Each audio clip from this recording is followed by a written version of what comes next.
let's move on to the CW TrueTV area. We're sort of combining networks now because then everyone has a bunch of offerings.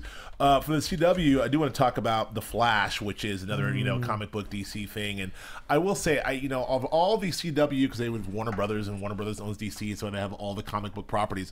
Of all the CW stuff, I didn't really get into Smallville, didn't really get into Arrow, which I know your husband loves. Of course he does. But of course he does. Of course he does. For those of you who don't know, Eric Cearley is king of the nerds. But I'm very excited. And he has a beard. He is their king. Yes. I'm very, very excited about The Flash. I mean, this is actually looks like The Flash that because I've always loved The Flash as a kid, and there's been a lot of talk, and even they brought, I think CBS did one years ago, and there's been a lot of talk of bringing the Flash movie and bringing the Flash to life, and I feel like the technology and the storytelling has caught up with that, the ability to tell the story. And the pilot is phenomenal, and I'm super, super excited about them staying true to the character, the Barry Allen character who is the Flash, and there's some crossover there with Arrow, and I'm really excited about this. They already had his origin story on Arrow, right? So yeah, they already showed a little bit of that. So people who follow Arrow will already be caught up to this. It's not really an origin story, I believe, from where they're taking off in the pilot. Sure. Yeah, I mean, look, Smallville was great for the network, and Arrow was, so they're continuing their DC slate. DC does really good TV. Yeah. Their movies still need some work. I mean, we'll wait and see what happens with Batman versus Superman. Yeah. But let's not get on that. But actually their TV slate has been good since Smallville, and The Flash looks really promising. There's a good cast in there. I saw on the chat room that somebody was mentioning actually Dominic Purcell and Wentworth Miller are in the cast from Prison Break. So thank you, Ryan, for that one. But yeah, definitely a really good cast. I'm just pulling up whatever else because I can't remember. Prison Break guys, Danielle, they're both Prison Break guys. Exactly, they're reuniting. They were brothers on Prison Break, and here they are on here. Danielle Panabaker's in there. I saw Jesse L. Martin. Yeah, a couple other good names there. Stephen Amell's actually, so he does a little cameo in there as Arrow. So we get to see a lot more of that. So very, very excited about this. The pilot looks fantastic. The previews look fantastic. Yeah, it does. Nando, tell me about this this thing, Jane the Virgin. Jane the Virgin. Oh my God, this is pretty funny actually. I found it to be quite a sweet little preview that I saw. I was kind of into it. CW, kind of like ABC, they like to focus on their diversity.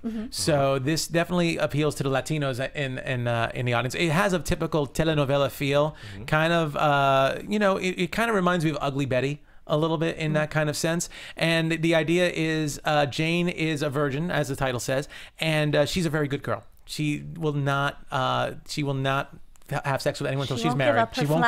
She won't give up her flower. Yes, absolutely. Which is framed above her bed, is my understanding. And due to an unfortunate circumstance, she's going for a pap smear, and instead, the doctor... She got pap smeared. The doctor ends up inseminating her instead because of a little mix-up with the It's the old mix-up. It's the old one, too. So her super religious mom, who's the one who told her all about don't giving up Grandma. Grandma. Oh, Grandma. Because her mom was 16 when she got pregnant with her. That's right. Well, yeah, absolutely. But anyway, they think it's a miracle. It's a miracle. And then they find out what happened, and what makes matters worse is the sperm of that she was inseminated with was from this guy that she actually was interested in, who she had her first kiss with, and he ended up cheating on his girlfriend. She found out, so they obviously held it off. But Jane is also in a relationship with somebody else. So it's this whole big, it has this very big soap opera-y telenovela feel. I'm not the right audience for it, but I have to admit, I actually liked watching it. I was totally into the trailer that we saw. I thought it was really sweet. It was cute. All the scenes I saw, I thought were very well acted, and it was kind of quirky at the same time. I think it plays off a little bit more to the Latino community, but I really think it's worth a watch. Well, I gotta tell you, I've never heard of anything quite like it. I think it is very unique. Very unique. Virgin. The last time this happened was 2,000 years ago, and it got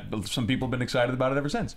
So, Jesus. I think it's a great idea. I think it looks really cute. It looks fantastic, and it does fit right into the other CW brand, which is young and sort of that Gossip Girls kind of like young female skewing demographic, and also that's some Latino telenovela. I can't see any other network doing this show. But for some reason, it feels really good on the CW. Right. So we'll see. Like it's right looking forward to that. Joe, what's Fake Off? I couldn't find much on Fake Off, to be perfectly honest with you. It's kind of a hidden thing out there. It looks like it's a new improv show. Okay. And it has a bunch of new kids breaking out. And that's about as much as I was able to dig up on. Now, you're an improv guy. That's the best improv you can do about the improv show. That's all crap. Yeah. It's nothing. I got all right. Julia. Good. Nando, what do you got? No, I mean, I was looking it up before, but, pass on that. Okay. We'll talk about it later. Right. Julia, why don't you tell me a little bit about Friends of the People? Friends of the People. Now, that's premiering on October 28th on TruTV. This is actually TruTV's first sketch comedy show. They're usually a reality-based show, so this is a big risk for them. And it's sort of, they were saying, I was going through my research, and they're saying it's part of an effort to diversify its programming on TruTV. Sure. So this is going to feature a lot of scripted comedy sketches, man-on-the-street interviews, and the cast is actually made up of many of the comedians and writers from Fox's failed In Living Color reboot. So we see Kevin Barnett, Jennifer Bartles, Jermaine Fowler, and some others. So it looks really funny, actually. From what I've seen, there's a clip that you can see online, The Untold History of Urkel, which is kind of clever.